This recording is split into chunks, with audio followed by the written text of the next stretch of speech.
We were talking before we started recording, and you had mentioned how it can be hard for people to keep their heart open during intimacy and lovemaking. Could you share a little bit more about that? Yes, I think when we first learn about sex, we don't get the right education. So a lot of times we look at adult videos to try to figure it out, and we're being miseducated. And so it's very performative, very disconnected. And especially when we've had maybe childhood traumas, wound with a mother-father wound, or with a past relationship, we can feel like we don't want to catch feelings or stay guarded to not be hurt. And then we add some extra walls, kind of locking things up.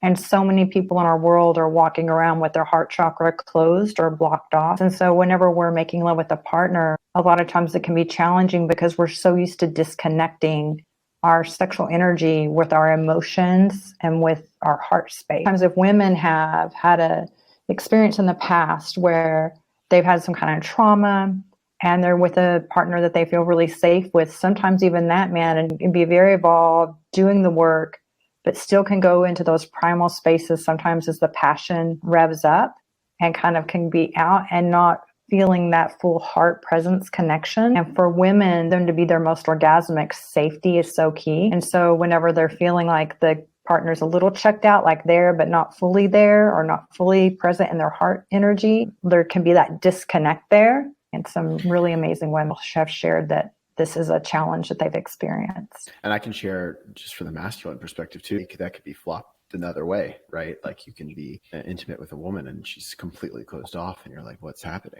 I think there's a lot that we could talk about here and we get to talk about here in this episode today, especially around safety. I kind of want to start there because you mentioned how safety is really important. I think before we get to safety though, even it's like, what does it mean to be fully present or connected to your heart space during intimacy? You're saying that stuff, and I think that may not resonate with certain people.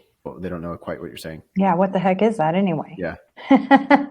I'm there. I'm present. Hello. I'm right there. Doing the thing. Yes.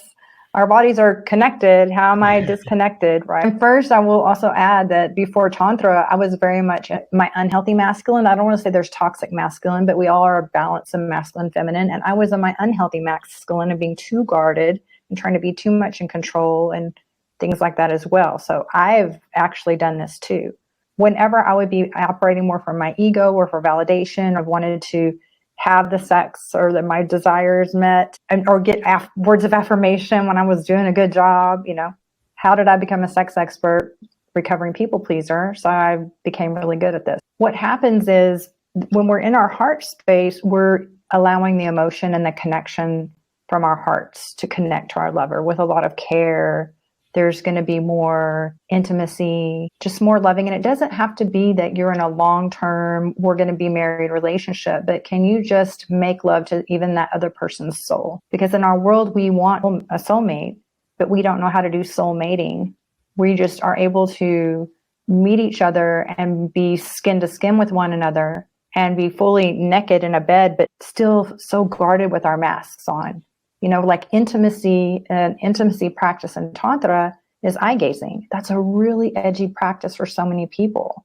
We can be fully nude, but don't look at me in the eyes too much. That's just kind of weird, makes me uncomfortable. We can have those types of feelings because we're afraid of fully being seen and being vulnerable. The eyes are the windows to the soul. So then if we can really make love to a person's soul, but we're looking for soulmates, but we only know how to have usually the majority of us. And this is the way I operated the first 44 years of my life. But until I was age 44 was having sex from that superficial skin to skin egoic place. And then I'm wondering, why am I having a superficial relationship? Because we both don't know how to. We're guarded and keeping walls up and we're just being performative. We're having really amazing moments and rendezvous in the bedroom and doing all these positions, but not fully being present there for one another and really allowing ourselves to be fully connected and seen. And can you just make love to that person so honoring of them with a lot of respect?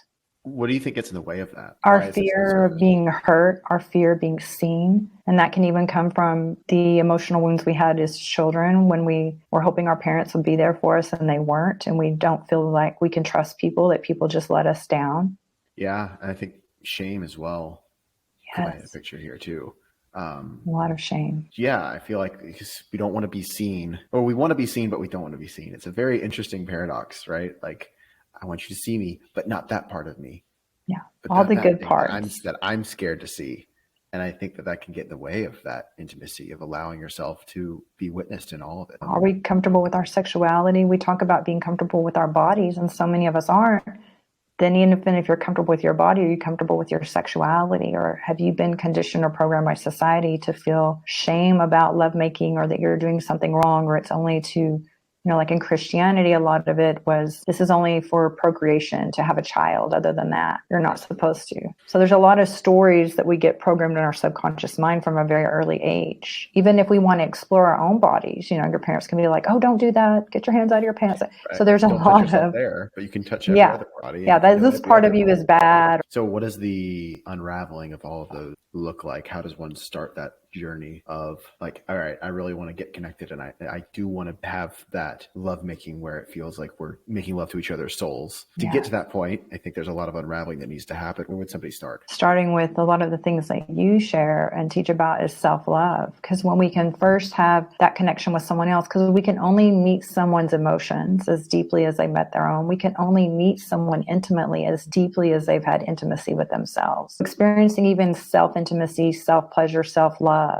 having self-pleasure as a self-love ritual, becoming your own best lover. That's how you become a better lover. We can so often look at Cosmo magazine. When I grew up, always had the covers with 25 positions for that and 20 positions for this. I was hooked in. I was looking at those since I was like 8 years old. My mother had a subscription. We get looped into that, right? But then we don't really know what truly makes being a good lover. Can we be tuned in? Do we have that attuned? Can we feel in our energy? Do we know our body? So if we can be really comfortable and understand our bodies and explore what our turn-ons are, what our erogenous zones are, and not shame ourselves about it, then we're in a place where we can be so comfortable with our pleasure and with our sensuality that when we are with someone else, we can just share those things without having the shame about it. I know there's a lot of things that women can desire also with men, of maybe having things spiced up a little bit, but then there's so much of this like good girl. The Mr. Nice Guy and the good girl thing has been messing us up. So then we don't want to be the first one. It's like the elephant in the room to say anything like, oh, I desire this, or I would be open to experimenting with that, because you're too busy trying to be chosen, to be wifey material, to be the mother of their children. Then you have where, couples will step out on one another because he respects his partner too much to do certain things with them. So it will be someone else that's a mistress, and vice versa. Because you fully won't show up in relationship to one another in all ways, not just how you show up at a ceremony or at a wedding and show to your world, to your friends, what relationship you have or what you're posting on Instagram, like behind closed doors. Can you fully reveal yourself to the other? No filters, and be in a safe space where that person won't judge you. They don't have to agree to everything that you might be interested in. You always have those conversations, but just to be accepting. But it all starts with accepting ourselves first, because then we have so much love for ourselves. And then we approach relationships from wanting to find that healthy partner that we can grow with. Not saying they need to be perfect, just self-aware, instead of trying to find someone to rescue us, save us, have a fairy tale, and not be rooted in reality. It's a huge conversation. And you mentioned it, having conversations about your needs and desires in intimacy. And I know for me, that was really mind blowing in a weird way. It's like, oh yeah, like just have a conversation. And that can be really, and it has been for me, really supportive of opening that up while you're in the act. And I think there's so much, like you had said, like performing that's going on of let me please you. And this can happen with people pleasers too, not just in sexual relations, but it's like, let me please you. Oh, wait, well, what do I need? And it's just not even considered. And then those resentments build up and you're like, why am I so angry at them for meeting needs that I haven't even communicated that I need? Like expecting somebody, and I think that's part of the fairy tale that you mentioned, expecting somebody to know your needs without even expressing them. And that's the thing. We expect one another to be psychic, especially women can expect men to be psychic. Like, you're supposed to be so romantic and know what it is that we want. And we're kind of like snowflakes, especially for women being orgasmic. Our bodies work in different ways. So if we could communicate with our lover and let them know, then they can be afraid of like, am I going to hurt their feelings? How is that going to be received? Are they going to ask, how do I know this? Well, who did you do this with? Yeah. So there's like can be so many of those things. And another thing I want to add in with the people pleasing, a lot of times with women, if women are having challenges being orgasmic, this goes for men and women too. How much pleasure do you allow yourself to receive? Because if you want to receive your full orgasmic state, but you're a people pleaser and you're always pushing your pleasure and your needs away and you're always focusing on the other, then you're actually like putting up a block, even though you might be doing all the things because you say you want it, but subconsciously, where else in your life? Because how we do one thing is how we do everything. How are you deflecting? You don't receive a compliment. You won't receive help. You won't receive support. And you're just repelling. You have this repelling energy because you're not feeling worthy. And then you're wondering, why are these things not flowing into me? It's like, I'm not feeling worthy, but you should make me feel pleasure in the bedroom. That's a lot of pressure. That's the challenge. I don't want to say you have to have self-love to have a healthy relationship. I know that can be really activating for some people because they're like, I can really be loving. I can this and that. I don't want to feel like I'm broken. I can't have love. But the part of it is self-love cup, like teacup analogy. Like you have to have a full cup and you give from the overflow of that cup. Because if you're giving from scarcity or an empty cup, that creates resentment because you're giving from scarcity, not an abundance and an overflow. So what spills over, you share with your partner. But if you haven't an empty cup, like I used to do, and then you're in a relationship and you expect that partner to fill it up. And it's like, you should make me feel worthy. I need you to give me the attention to feel loved. But you don't do that for yourself. Really exhausting. You're putting a lot of pressure on your partner. And I think, as you were sharing about women thinking men need to be psychic or that they are and should just know. Where does that come from? I mean, my brain as a male goes to like, well, maybe that's in like the erotic novels or something, like books. That could be too. Like, and also the Disney movies. How does a man just know to kiss a woman when, Sleeping Beauty? That's not consent. Like, oh, I'm just going to kiss, do this thing, kiss Rapunzel or whatever, and wake from 100-year sleep and we're going to get married and be in love without checking in with the person, knowing anything about them. You just love at first sight and then happily ever after. Like that's been embedded, those stories getting told over and over and over to children. And it impacts how we approach relationships. Yeah, there's a lot here. And I think to highlight what you shared about receiving pleasure, just allowing yourself to feel pleasure, that is almost like your battery, so to speak, or the capacity of your cup, right? If you're not allowing yourself to feel pleasure, then you just expect somebody else to come along and give it all to you. It's the two-way street of like, yeah, and you're also the one that's responsible for opening up to receiving. Yes. And if you don't know how to be your own source of pleasure, or for women too, if they feel guilt about self-pleasuring, then if they're really having urges and they don't satisfy that urge on their own, going to the grocery store whenever you're starving. You're going to grab junk food. You're going to pick some of the options that aren't the healthiest for you because you're not willing to take care of that for yourself before you even approach looking for relationships or anything. And enough to do this. In relationship, I would be upset with the partner that I was with because you're not paying enough attention to me. You're not doing this for me. No. Like the list can go on. But then if you look at it, where are you not doing that for yourself? How am I? Because these things, relationships are just a mirror. So how do I not do that for me? How have I not been showing up for me? But so a lot of it is even my inner child resenting and becoming resentful, even of like how I'm not doing this for myself. But I'm not going to look at me. I'm just going to look over here. What are you doing? It's that thing when you're pointing at someone, 3 fingers are pointing back at you. We do that a lot because we expect the other to do certain things for us. What is Tantra? Because I know that you have been in Tantra, outside perspective, a lot of misunderstandings of actually what it is. To go into that conversation. I'd love to share. In a decade this year that I had my first tantric lover and an experience where I had a Kundalini awakening with that. Not everyone may not know what that is, but I'll share a little bit. And then LA, when I was doing my travel nursing in LA, decade to the date of that night, LA Weekly ran an article about the work that I do with Tantra. And I was like, what a full circle moment. Interested in Tantra a solid decade before, but common misconception is we think we need to have a partner to begin. But there's a lot of beautiful solo practices that we can do and do our own healing. So then we are going to actually attract, even a better partner and be ready for a better relationship. But Tantra is not even about sex. These are ancient practices from over 5,000 years ago. This ancient wisdom. But from India, there's some practices in Tibet, Tibetan Tantra. But it was really tools for expansion. Not even weren't allowed to use these practices.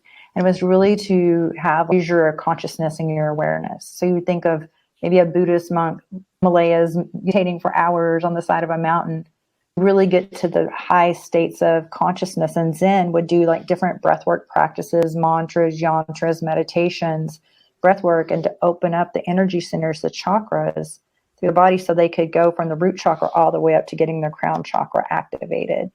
They could be this very high vibration, this high level of consciousness. A lot of times they equate it to like Christ consciousness, like this very evolved, elevated way of seeing things. The byproduct of someone that has these abilities to be present, to be really connected to their body, they're feeling the subtle energies in their body systems, and to, all these tools, is that like a man that's able to do these things is going to be so present. And when I say present, like not just physically with someone and then fantasizing out in the mind or thinking of the monkey mind going to all the laundry list of things that we didn't get done that day or the stressors of the day, but like really being in the full moment with this person, not fantasizing about someone else. And fantasy can be great. I'm not trying to shame anyone, but a lot of times we can be really checked out while we're plugged in, really being dropped in and fully present. Then our brain is our largest sex organ. So a lot of these practices, white tantra, just think about it. Spit sort of knowledge here. Goodness. Your brain is your biggest sex organ. Tell me more. Yes.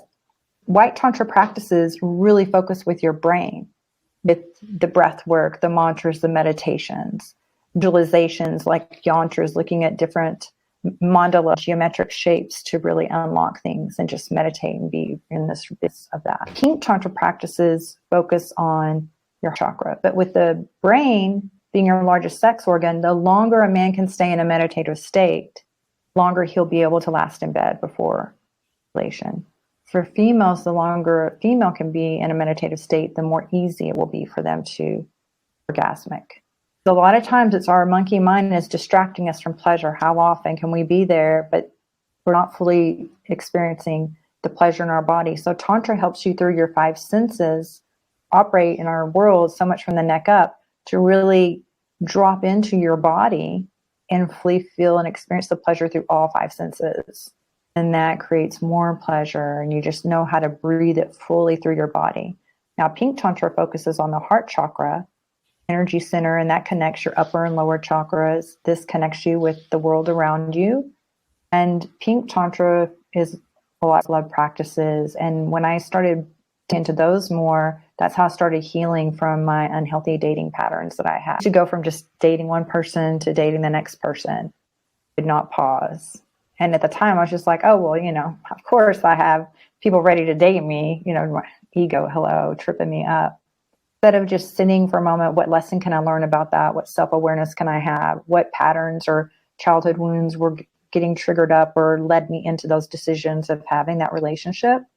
Because we're not going to be able to change the pattern if we can't pause to try to see the patterns that we're having. And when I had my first tantric experience, then I paused and I was like, wow, why do I keep having this recurring thing? What is happening? And I got really curious about it. And I took 6 months from dating or, of celibacy and just really focused in on myself. So I wouldn't keep repeating these patterns that were causing me a lot of pain.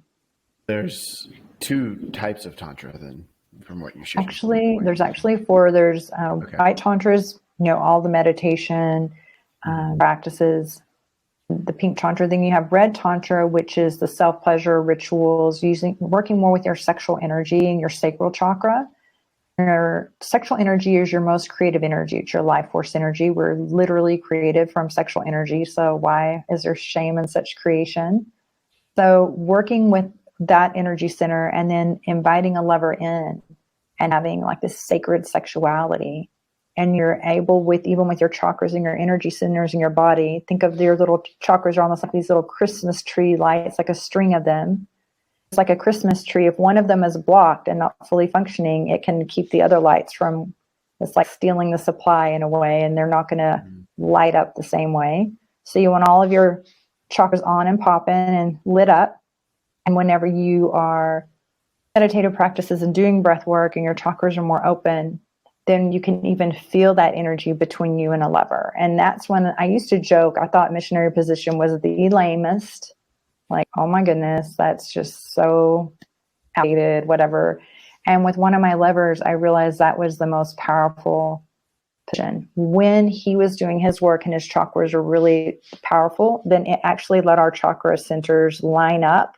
And it was like a surge of energy would run through us, almost like at the carnival when you hit that thing, boom, and the light goes. I had already mastered being able to delay ejaculation. I already had, for a year, we would have times where we would have experiences for hours on end, and sometimes he would never finish.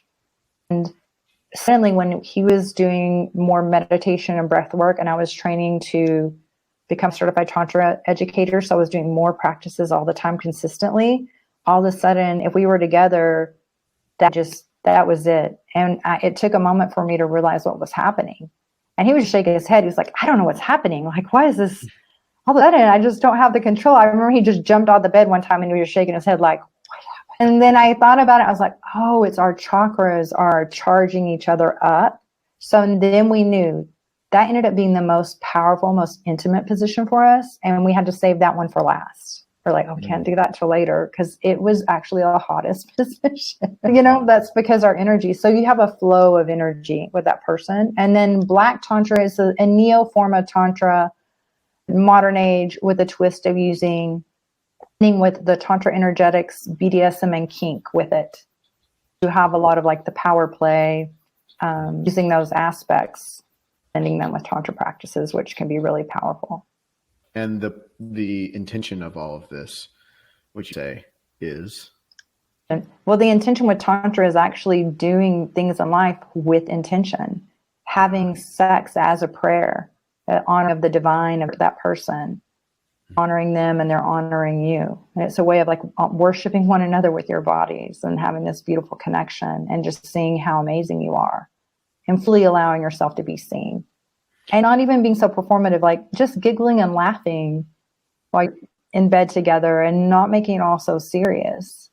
The thing too, and I think the performance anxiety starts to make it serious, or if you're just going for the climax, it's not my experience. I've experienced a lot of pressure in that.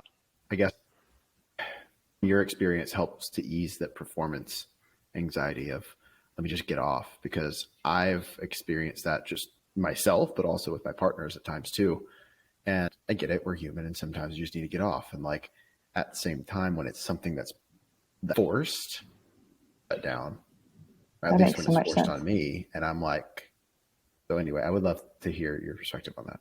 Yeah, and this is something I've been coaching men and women and singles and couples for a long time, but I'm focusing more of my work, Kevin, on working just with men. Because when I'm supporting men, it's also in support of the feminine, but helping them to understand. And I don't think there's a lot of safe spaces shame-free spaces for men to be and really be supported this way.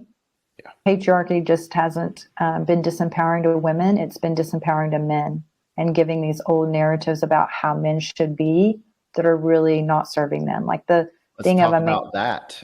We will. On to that thought, but I'm going to talk about, so with all this pressure, imagine you're always supposed to be the protector, the provider, the strong one. Hold your emotions back. Big boys don't cry. You're going to cry. I'm going to give you something to cry about. And so men are just, since they were young, their emotions haven't been safe and they've had to hold them back. And then they're in a relationship and the woman's like, share your emotions with me. I want to really get to know you. Like, what? Like, for decades, I've been like not sharing my emotions. You want me to do what? And then it can create this big divide because women really love that emotional connection. Unless when we're in our masculine, and we're all balanced in masculine and feminine, but that has put a lot of pressure. So imagine you have the pressure of society. It's creating a lot of tension in your body. All these emotions in our modern world, we recycle emotions. We don't release them. And last year I was in a really intense program of Elementum coaching where I became a trauma-informed master coach. And they were teaching us, a lot of us, we just recycle emotions and we don't fully release them out of our body. So imagine a kettle on a stove or a pressure cooker, and all of the pressure is building and building up, you need to let that steam off. And if you're feeling a lot of pressure in your body, for men, tension in your body, finish faster than you want to. For women, when we have a lot of pressure and tension in our bodies, it will block us from having orgasms. 3 tenets of Tantra are also the 3 from over 5,000 years ago, are also the 3 things that support healing trauma, which are breath, sound. So sound helps the tension because sound is like a thief and it steals attention from your body. So if you can moan and use noises, thinking that will help you so much because you're letting some of that tension out. But a lot of times either, you know, you may be a parent and you have kids in the next room, so you're trying not to make noise, or there's shame and you think, oh, my sounds are going to sound silly. They're going to make fun of me. I need to be more poised or look like what I see in videos and not really be into my primal self. I'm worried about what my O face is going to look like. So we're just restricting and having all this tension in our bodies instead of like being really fluid and relaxed and just like letting it all hang out and getting juicy with it, you know? So that is putting more pressure on us. And even activities like doing a primal yell, where you can go yell in nature and let some pressure off. Like doing activities that let that tension off so that you're more relaxed in your body, and then it will be so much easier. And just knowing, can we just enjoy the journey instead of it being goal oriented? Of even if a man wants to support his partner having an orgasm, when I'm guiding women on how to be orgasmic with penetration, will share with me, my lover's all in, they're really trying, but then it puts this extra pressure on them. It's just like there's too much of a focus. It becomes a lab experiment in the bedroom. And when we try to control those moments, it's almost like if you're trying to grasp water. Like you can't just grab water. It just slips through your fingertips. It eludes you. But if you can just create a safe space, like holding out your hands and just create the space for it to be held and to surrender and receive it. Like, I'm here to receive. How do you allow yourself to be in pleasure too? A lot of times when we self-pleasure, we'll give ourselves a quickie, but if we were with a lover fast with us, we would be offended. But we'll do that to ourselves all the time. So even allowing yourself to extend prolonged pleasure, edging, taking a long time, and not just jumping up when you're done, just taking a moment and really allowing, breathing it into every cell of your body is deeply healing. Mm-hmm. Especially with like the self-pleasure versus and with a partner. Just taking more time. What have you found one of the biggest blocks? I know you said you're working more with men, that you've been supporting men through on when it comes to this arena, and how can it actually help them in their own, with themselves? Things as I help men overcome PE and ED without many medications. I had one client that was in his 60s and Viagra was failing him and he could not make love to his wife. Within weeks of us working together, their sex life began to improve. And in 6 months, he mastered what I teach men. It can take 6 months to a year, just depends on the person, how to separate your orgasm from your ejaculation so you could be multi-orgasmic and have full body orgasms. Share with me is like, oh, on Monday before work, I had an hour session with my wife. She had 6 to 8 orgasms, was blissed out. I was ready to go again the next day. It's like, I feel so much power in my penis. I wish I had discovered this 15 years ago. Wife now is saying she needs to work with you so she can keep up with me. Better lovemaking in their 60s than when they're 30s. So there's much more available to men that they don't realize. And there's so much pressure and fear, even like, and when I'm aging, am I not going to be able to do this? And those things. And we have the orgasm gap in heterosexual relationships because of the way our arousal skills work. And it takes longer for women to become fully aroused. And by the time they start to get fully aroused, usually the man is already finished. So we're kind of missing each other. So teaching them ways of how to kind of match that up, how they can prolong that pleasure, how to deepen intimacy, and share with them what women really want from them, but not from a place that they're broken or they're wrong. It's just that they haven't received this knowledge and won't even share what we want. Like, we'll talk about it amongst ourselves. So I was like, I'm the secret weapon for you. Cause he's like, I had no idea like she was so excited when silly little thing you told me to do. I had no idea. She just threw her arms around me and was like, oh my gosh, she really loved me. I had no idea. I said, I just sensed that she wanted that. But that's just like the woman thing. And so, I'm here to just help to enhance the relationship and also a lot of times men are in sexless marriages, unfortunately. So how can you have an amazing self-pleasure and self-love practice as you navigate that and see how your relationship is going to go, if you're going to continue to stay this way or where your truth is on that journey? Not just in help men heal from the mother-father wounds. That's a lot. Like that one client that was in his 60s, he thought his mother never loved him, and he was finally able to cry for the first time and grieve her loss. She had died a few months before we started working together, and he was never able to cry. And he realized that she did love him. But there's a lot of the mother wound that we have in both men and women, unfortunately. Yeah. And just trying to be a safe space for men to. You're really good at what you do. And I know that people listening would probably love to hear more. Where can people find out more about you and your work? My website is tantra.com, and I have a blog there as well that I'm adding to. On Yes Tantra, I share more education and videos. And if anyone would like to work with me and explore this, you can go to my website and request a complimentary discovery call, and we can see how I can support you. And another thing is, a lot of times I support couples by just working with one person, because again, relationships are just mirroring back to us the relationship we have with ourselves. And so they keep creating those shifts. It creates a ripple effect in their relationships. And I really love doing that. And then giving them even nervous system regulation tools. I try to be a part of the solution, bring more love and connection into the world. Well, thanks for this conversation. I've You're learned a lot, and I feel like other people have as well. To your interest that you're diving into these days. Exploring so many things, but I've noticed about myself that I have a love of learning. For over 30 years, and that I hoard my information. Books, I like things, I just nerd out, and there's so much that in me that I really have to share. So my thing that I'm stepping into is like, okay, you don't know these things to keep it to yourself. Perfectionist, like I want to share it in a certain way, and I want it to look like this and XYZ, and it's like, just get information out there and let people know, because this is bigger than me, and not for me just to keep all this information over here for some in a file of like, when XYZ I will share that, Right. So that's what I'm facing off with. I'm always learning about myself. I'm like, that's that next level for me. So I'm wanting to share more in YouTube and do more on my blog, and those space can share. Yeah. Seeing it. Thank you. I look forward to sharing with you, and thanks so much for allowing me to share this space with you and this time with you today, and everyone here. Thank you so much.